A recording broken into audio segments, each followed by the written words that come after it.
Chicken shawarma. So, much better na. Tingnan natin kung ano na mas masarap. Chicken shawarma o Angus beef shawarma. Original pepper pa na. What is that? Cabbage? Yan, cabbage.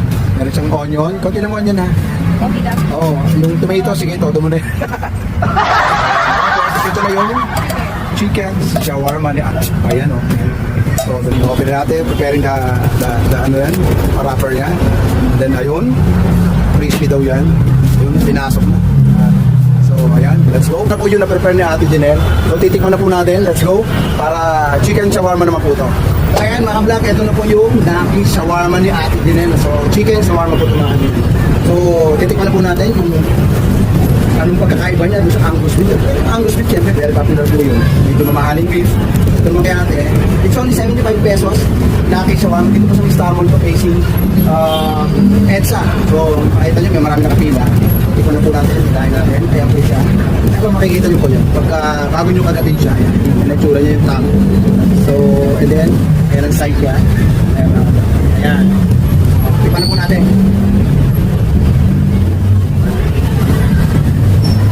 Ayan kang ano? Ano ba ito? Sour cream? Sour cream? Garlic. Garlic. Ito yung sour na. Ayun. Garlic sauce. Yung sourness. Di ba ganun ka-intense yung sourness? Right? Sarap siya. Yung chicken, dahil gusto ko yung chicken. And then yung sour niya, tolerable naman. Diba, sa pangkoy tayo?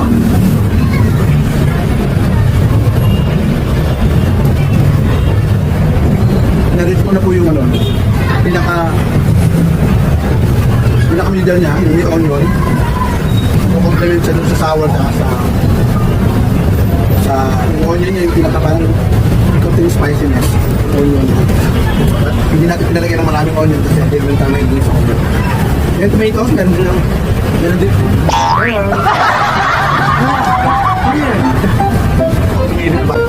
Ayan.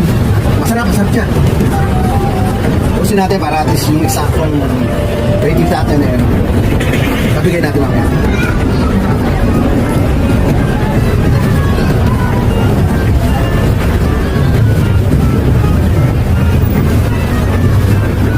Cabbage yun. Cabbage. Volume. Yung sa ano po, nilalagay nila lettuce. Kaya atin ba? Ito sa nakakis mo. Shawarma. Cabbage. Mas masarap po yung cabbage.